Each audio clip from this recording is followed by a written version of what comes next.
What's up everyone, my name is Nico and I'm back with another NBA video. In this video, I'll be going over the first round of the NBA playoffs and all of the key matchups, injuries, and also my predictions for each one of the series. So without further ado, let's get started. To begin the first round playoff preview, we'll start with the easiest matchup that we have, the Milwaukee Bucks versus the Orlando Magic. I'm going to be very straightforward and not waste a lot of time on this matchup, seeing that the Milwaukee Bucks thrashed the Orlando Magic in the regular season, winning all four of their matchups by an average margin of 17 points per game, and that's with Giannis not playing one of the 4 games. The Magic simply do not have enough high-level players to compete with the supercharged Milwaukee Bucks, and especially after Jonathan Isaac tore his ACL in the second seeding game, it's very easy to determine that this will be a quick 4-0 sweep. Moving on, Milwaukee's potential second round matchup will feature the Indiana Pacers squaring off against the Miami Heat. This matchup looks to be hotly contested as these two teams are very closely matched up, and we also have the TJ Warren versus Jimmy Butler beef that I know we are all very excited to see how it plays out. The Pacers and Heat played each other 4 times this season, with Miami winning all 3 meaningful games, while Indiana won the last game where most of the regular starters were sitting out. On the injury front, Domantas Sabonis is still fighting through his significant foot injury, and it looks like he will not feature in this series, while TJ Warren also picked up a mild strain of the exact same injury, but it looks like TJ is going to fight through it and play against Miami in the first round. Due to these injuries for Indiana, I believe Miami will win in 6 games, especially since they matched up really well against Indiana throughout the regular season. And even when TJ Warren goes off for 30 points per game in the series, I don't believe that Miami will lose even when they get pushed to 6 or possibly 7 by Indiana. As for the other side of the Eastern Conference, we have a matchup between the defending NBA champion Toronto Raptors and the scrappy Caris LeVert-led Brooklyn Nets. In the regular season, these teams matched up 3 times, with the Toronto Raptors coming on top in 2 of those games. On the injury front, the Brooklyn Nets have a host of injuries that I could literally sit here all day and night explaining to you guys, but the point is that they have Caris LeVert, who has blossomed into a fantastic scorer, with a host of underdog second-round picks that are really trying to fight for their NBA lives. While the Toronto Raptors are obviously a championship contending team that just posted their best win percentage of all time and play amazing, suffocating defense. I believe that the Raptors and Nets will have a competitive-ish series, but I don't expect the Nets to take more than 1 game away from Toronto, closing this series in 5 games. As for the last matchup in the Eastern Conference, we have the Boston Celtics going up against the Philadelphia 76ers. Throughout the regular season, these two teams had 4 very different matchups, with the 76ers taking the first 3 games while the Celtics dominated their 4th and final matchup. Unfortunately for Philadelphia, they will be without their all-star point guard, point forward Ben Simmons, which will rely a lot on Joel Embiid to drop about 30 to 35 points a game for the 76ers to have any sort of chance against Boston. As for the Celtics, their first priority will obviously be to try to contain Joel Embiid while focusing on their perimeter play through their 4-headed monster in Kemba Walker, Gordon Hayward, Jaylen Brown, and Jason Tatum. Before Ben Simmons went down with his injury, I thought that this series might have the best potential out of the entire first round, but after that injury, I think Boston will win this in 6 games. I think Philadelphia has the potential to win 1, 2, maybe even 3 games behind Joel Embiid monster performances, but at the end of the day, the Celtics are a better team, and I expect them to advance.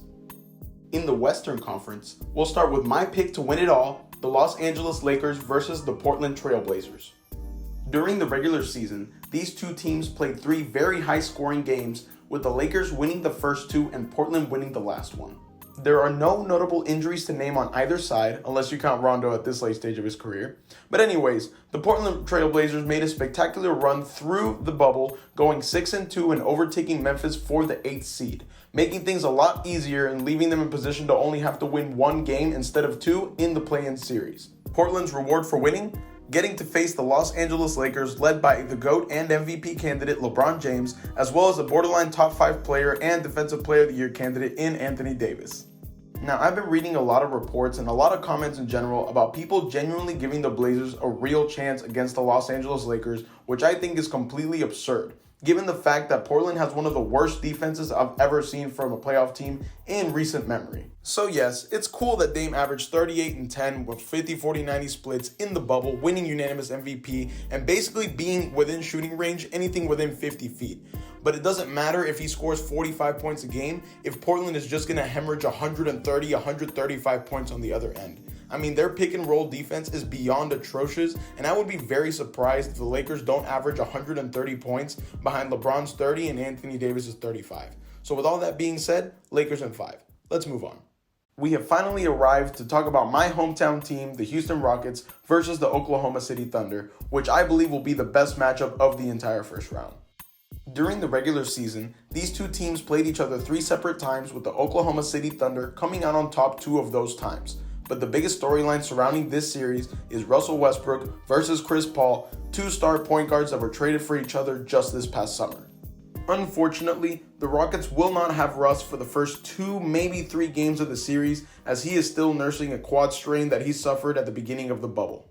Because of this, Harden is going to have to average close to 40 with all those games that Russ is going to be out for the Rockets to still be competitive and maybe steal a game while Westbrook comes back from his injury. All in all, I believe this is going to be a very fun and highly contested series, with every single game coming down to the wire and a lot of star power being on the court.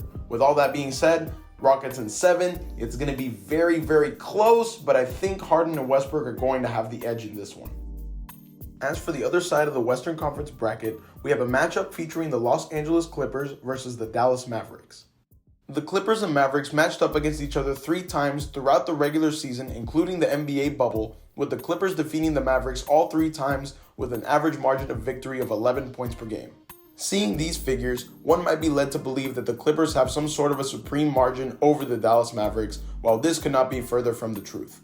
The Dallas Mavericks actually do have star power in Luka Doncic and Kristaps Porzingis, with Doncic averaging a 30-point triple-double in the bubble and Porzingis also averaging near 30 in the same bubble. So even though I'm here talking up the Dallas Mavericks, the Los Angeles Clippers do have the deepest roster in the entire NBA, featuring the likes of Kawhi Leonard, Paul George, Lou Williams, Montrezl Harrell, and a few others. The list goes on and on and on. So because of this, I do believe the Clippers are going to win in 6 games. Dallas will put up a good fight. I'm sure Luka Doncic is going to have some incredible moments with incredible 30-point triple-doubles, but the Clippers are going to be too much to handle. And finally, to wrap up the first round, we have a very interesting matchup between the depleted Denver Nuggets versus the also depleted Utah Jazz. When they squared off against each other in the regular season, including the NBA bubble, the Nuggets and Jazz played 3 very closely contested games that came down to the wire, but the Nuggets won all 3 in a 3-0 series sweep. Now, obviously, a lot has changed since the regular season, with 2 key Nuggets going down in Gary Harris and Will Barton, but the emergence of Bol Bol and, more importantly, Michael Porter Jr. has helped keep the Nuggets afloat and actually ascend during this time period. While on the other side, just like I predicted, the Utah Jazz did not have a good NBA bubble run after the season-ending injury to Bogdanovic, and more importantly, Mike Conley took off from the bubble to be with his wife to celebrate the birth of his new child. So, I believe the Denver Nuggets are going to win this series in 6 games, possibly 7, depending on when Mike Conley comes back, but I do not believe the Utah Jazz are going to have a far run in the playoffs this season. Now, before I wrap up this video, I do have to give a special shout out to my man Devin Booker for leading the Phoenix Suns to an undefeated 8-0 record in the bubble. Book was amazing throughout the seeding games, averaging 30 points per game and even hitting a game winner right in the face of Paul George and Kawhi Leonard. Unfortunately, Phoenix did not have a chance at the play-in as they lost their tiebreaker with Memphis, which really sucks because Memphis went 2-6 in the bubble and just looked out of sorts after they lost Jaren Jackson Jr. to injury. Either way, Devin Booker and the Suns had a fantastic conclusion to the regular season, and they will be looking towards the future.